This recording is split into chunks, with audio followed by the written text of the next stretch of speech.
तो लीजिए, फिर से वो त्योहार आ गया है। चारों तरफ मिठाइयों की खुशबू, राखियों की दुकानें सजी हुई हैं, रक्षाबंधन का माहौल है। हाँ, बिल्कुल।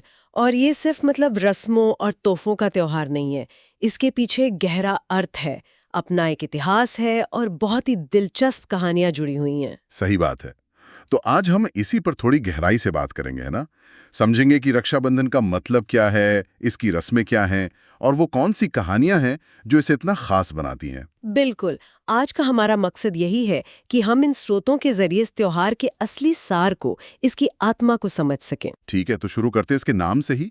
रक्षा और बंधन, मतलब सुरक्षा का एक बंधन। बहुत सीधा सा अर्थ है ना? हाँ, बिल्कुल। रक्षा यानी प्रोटेक्शन और बंधन मतलब एक बॉन्ड, एक कनेक्शन। और रस्मों की बात करें तो बहनें भाई की कलाई पर राखी बांधती हैं, माथे पर तिलक लगाती हैं, आरती उतारती हैं और मन ही मन भाई की लंबी उम्र, उसकी सलामती की दुआ करती हैं। और भाई भी बदले में अपनी बहन की रक्षा का वचन देता है। हाँ, और हाँ, तोहफा भी देता है, वो तो है ही। हाँ, वो तो जरूरी है।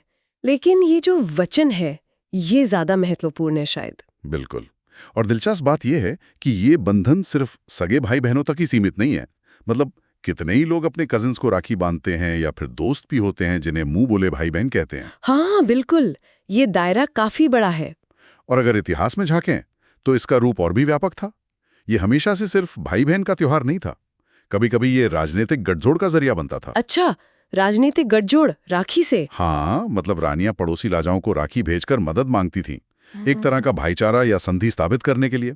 और योद्धा जब युद्ध पर जाते थे तो पत्नियां या बहनें उन्हें राखी बांधती थीं, उनकी सुरक्षा और विजय की कामना के लिए। ओहो, ये तो मैंने सोचा ही नहीं था। मतलब ये सिर्फ पारिवारिक नहीं बल्कि सामाजिक और राजनीतिक स्तर पर भी इस्तेमाल होता था। हाँ, बिल्कुल। पर मूल भाव जो इसका कोर आइडिया है, वो हमेशा एक पवित्र वादे, एक देखभाल, एक सुरक्षा के एहसास का ही रहा है। सही कहा। और ये भाव उन कहानियों में बहुत खूबसूरती से झलकता है जो रक्षाबंधन से जुड़ी हैं। यहाँ बात वाकई दिलचस्प हो जाती है। पहली कहानी जो सबसे ज्यादा सुनी जाती है वो महाभारत से है, कृष्ण और द्रौपदी की। हाँ, ये कहानी तो बहुत ही प्यारी है। कहते हैं कि एक बार शायद पतंग उड़ाते हुए या कुछ और करते हुए कृष्ण की उंगली कट गई थी, खून बहने लगा। हाँ, कुछ संस्करणों में गन्ना छीलने का जिक्र आता है। खैर, वजह जो भी हो, उनकी उंगली कटी और खून बहने लगा। सब लोग आसपास थे, कोई वैद्य को बुलाने दौड़ा, कोई कपड़ा ढूंढने लगा। और तभी द्रौपदी ने बिना एक पल सोचे फौरन अपनी महंगी रेशमी साड़ी का पल्लू फाड़ा और कृष्ण की उंगली पर बांध दिया। बिल्कुल, वो एक बहुत ही सहज स्पॉन्टेनियस एक्ट था।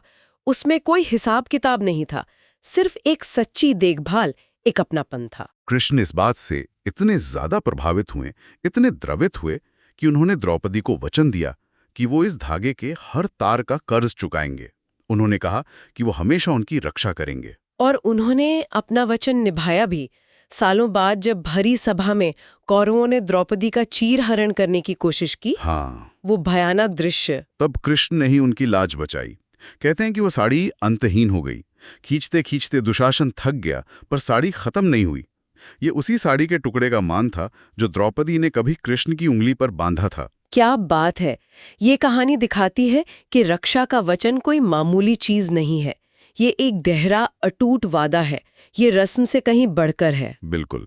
ये दिखाता है कि अगर रिश्ता सच्चा हो, उसमें सहज स्नेह हो, तो वो वचन किसी भी हाल में निभाया जाता है। ये कर्तव्य का वो रूप है जो प्रेम से उपजता है, किसी मजबूरी से नहीं। अब अगली कहानी पर आते हैं जो भविष्य पुराण में मिलती है। ये देवताओं के राजा इंद्र और उनकी पत्नी शची, जिन्हें इंद्राणी भी कहते हैं, उनकी कहानी है। हाँ, ये भी बहुत महत्वपूर्ण कथा है। तो हुआ यूं कि देवता और असुरों के बीच भयंकर युद्ध चल रहा था और देवता हार रहे थे। मतलब इंद्र का सिंहासन भी डगमगाने लगा था, वो बहुत चिंतित थे। हाँ, असुर बहुत शक्तिशाली हो गए थे और देवता लगातार हार का सामना कर रहे थे। इंद्र भी हताश हो गए थे। तब उनकी पत्नी इंद्राणी या शची वो गई देवगुरु बृहस्पति के पास सलाह लेने की क्या किया जाए। और गुरु बृहस्पति ने उन्हें एक उपाय बताया।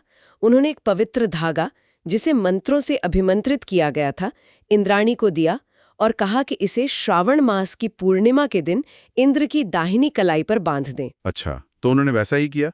श्रावण पूर्णिमा आई, इंद्राणी ने पूरे विधि विधान से वो पवित्र धागा इंद्र की कलाई पर बांधा। और कहते हैं कि उस धागे के प्रभाव से, उस विश्वास की शक्ति से इंद्र में एक नई ऊर्जा का संचार हुआ, उनका खोया हुआ आत्मविश्वास लौटा और वो फिर से युद्ध में उतरे। और इस बार वो जीत गए।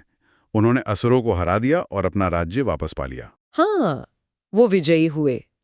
तो ये कहानी राखी को सिर्फ भाई बहन के स्नेह तक सीमित नहीं रखती, बल्कि इसे एक रक्षा कवच, एक शक्ति और विजय के प्रतीक के रूप में भी देखती है। तो क्या इसका मतलब ये है कि ये धागा सिर्फ भावनात्मक संबल नहीं बल्कि वाकई में एक तरह की दैवीय शक्ति या सुरक्षा प्रदान करता है, ऐसी मान्यता थी? हाँ, बिल्कुल।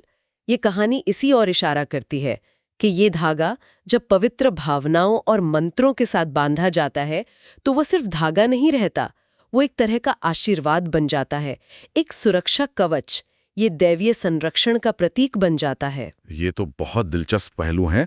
मतलब राखी सिर्फ रिश्तों की डोर नहीं, शक्ति की डोर भी हो सकती है। हाँ, विश्वास की डोर। अब एक और कहानी है जो बहुत दिल को छूती है, यम और यमुना की। हाँ, ये भाई बहन के प्रेम की बहुत सुंदर कहानी है। कहते हैं कि मृत्यु के देवता यम काम की व्यस्तता में अपनी बहन यमुना से मिलने कई सालों तक नहीं जा पाए थे, शायद 12 साल, ऐसा कुछ जिक्र आता है। हाँ, 12 वर्ष का अंतराल बताया जाता है। यमुना अपने भाई को बहुत याद करती थी। फिर एक दिन यम अपनी बहन यमुना से मिलने उनके घर पहुंचे। यमुना अपने भाई को इतने सालों बाद देखकर बहुत खुश हुई।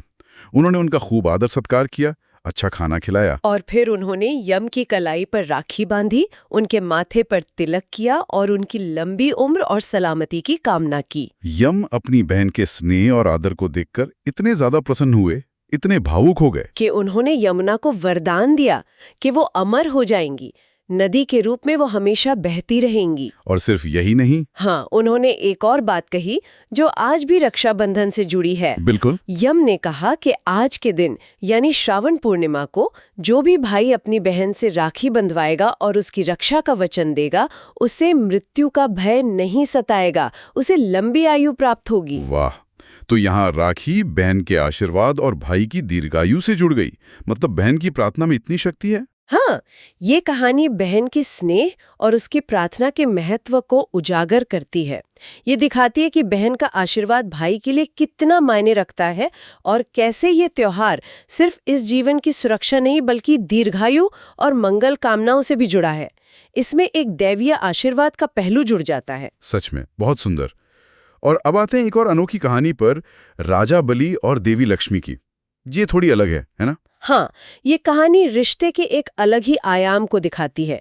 इसमें भाई बहन का पारंपरिक रिश्ता नहीं है। हाँ, तो कहानी यूं है कि भगवान विष्णु ने वामन अवतार लेकर राजा बलि का अहंकार तोड़ा था और दान में उनसे 3 पग भूमि मांगकर पूरा त्रिलोक नाप लिया था। लेकिन बलि की भक्ति और दानवीरता से विष्णु इतने प्रसन्न थे कि उन्होंने बलि को पाताल लोक का राजा बना दिया और वरदान मांगने को कहा। बलि ने वरदान में मांग लिया कि भगवान विष्णु स्वयं उसके महल के द्वारपाल बनकर हमेशा उसके साथ रहें। तब विष्णु जी वचन से बंधे होने के कारण द्वारपाल बनकर पाताल लोक में रहने लगे। अब यहाँ वैकुंठ में देवी लक्ष्मी अकेली रह गईं और अपने पति को बहुत याद करने लगी। वो चिंतित हो गई। तब उन्होंने नारद मुनि से सलाह ली। नारद जी ने उन्हें उपाय बताया कि वो श्रावण पूर्णिमा के दिन राजा बलि को राखी बांधे। तो देवी लक्ष्मी एक साधारण ब्राह्मण स्त्री का वेश बनाकर पाताल लोक गईं। वो राजा बलि के पास पहुंची और कहा कि वो उन्हें अपना भाई मानती हैं और उनकी कलाई पर राखी बांधना चाहती हैं। बलि को उस स्त्री पर दया आई और उन्होंने हाँ कर दी। लक्ष्मी जी ने बलि की कलाई पर राखी बांधी। अब बलि ने कहा, बहन, तुमने मुझे राखी बांधी है, मांगो, तुम्हें क्या चाहिए? तब लक्ष्मी जी अपने असली स्वरूप में आ गईं और कहा, राजन, आपने मुझे बहन माना है और राखी का मान रखना आपका धर्म है। मुझे मेरे पति, आपके द्वारपाल वापस चाहिए। बलि एकदम भौंचक के रह गए, लेकिन वो वचन दे चुके थे और राखी का मान भी रखना था। वो धर्म संकट में पड़ गए। पर उन्होंने राखी के उस कच्चे धागे का सम्मान रखा। उन्होंने देवी लक्ष्मी की बात मानी और भगवान विष्णु को उनके वचन से मुक्त कर दिया, उन्हें वैकुंठ वापस जाने दिया। ये कहानी अद्भुत है। ये दिखाती है कि राखी का बंधन कितना पवित्र और शक्तिशाली माना जाता था।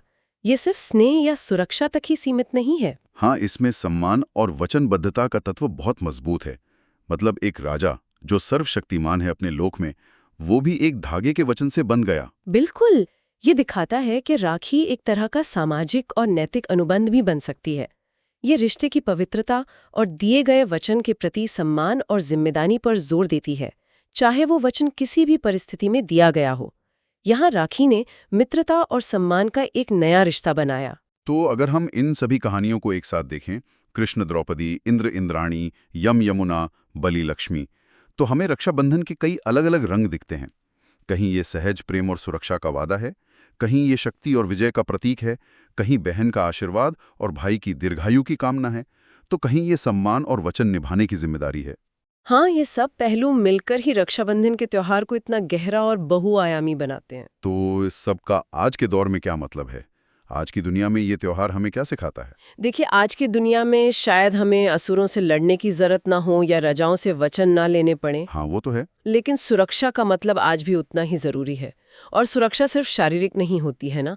आज के समय में भावनात्मक सुरक्षा, मानसिक सहारा, नैतिक समर्थन, ये सब भी उतने ही महत्वपूर्ण है। सही कहा। मतलब एक दूसरे के लिए खड़े होना, मुश्किल वक्त में साथ देना, ये भी तो रक्षा ही है। बिल्कुल। और यहाँ दिलचस्प बात यह है कि आज की भागदौड़ भरी जिंदगी में जहाँ रिश्ते कभी कभी कमजोर पड़ते लगते हैं, रक्षाबंधन जैसे त्योहार हमें हमारे सभी मजबूत बंधनों की याद दिलाते हैं, चाहे वो परिवार के साथ हों, दोस्तों के साथ हों या हमारे समुदाय के साथ। ये एक रिमाइंडर है कि हम अकेले नहीं हैं, कि हमारे आसपास ऐसे लोग हैं जो हमारी परवाह करते हैं और जिनके लिए हम महत्वपूर्ण हैं। हाँ, और ये सिर्फ परवाह करने की बात नहीं है, ये प्रतिबद्धता की, एक दूसरे के प्रति अपनी जिम्मेदारी निभाने की भी बात है। ये त्योहार हमें याद दिलाता है कि रिश्ते निभाने पड़ते हैं, उनमें वक्त, प्यार और सम्मान देना पड़ता है। तो ये धागा सिर्फ एक प्रतीक है, असली चीज वो भावना है, वो वादा है जो इसके पीछे छुपा है। एकदम सही। आपसी सहयोग, सम्मान और एक दूसरे की फिक्र, यही किसी भी स्वस्थ रिश्ते और एक स्वस्थ समाज की भी असली बुनियाद है। बहुत खूब। तो चलिए इस बार रक्षाबंधन पर तोहफों के लेन देन से थोड़ा आगे बढ़कर इस त्योहार की गहरी भावना को महसूस करते हैं। उन सभी रिश्तों को संजोते हैं जो हमें सुरक्षा और संबल देते हैं। सभी को रक्षाबंधन की बहुत बहुत शुभकामनाएं। हाँ, उम्मीद है कि ये त्योहार आपके रिश्तों में और मिठास और मजबूती लाएगा। बिल्कुल। और जाते जाते मैं एक सवाल श्रोताओं के लिए छोड़ना चाहूंगी जिस पर वो सोच सकते हैं। हाँ, जरूर। क्या हम रक्षाबंधन की इस मूल भावना को, ये जो आपसी सहयोग, सुरक्षा, सम्मान और वचनबद्धता का वादा है, इसे हम पारंपरिक रिश्तों की सीमाओं से निकालकर अपने समाज में, अपने आस पड़ोस में, अपने काम की जगह पर और बड़े पैमाने पर कैसे लागू कर सकते हैं? कैसे हम एक दूसरे के लिए रक्षा सूत्र बन सकते हैं? ये वाकई सोचने वाली बात है। इस विचार के साथ ही आज की ये बातचीत यहीं समाप्त करते हैं।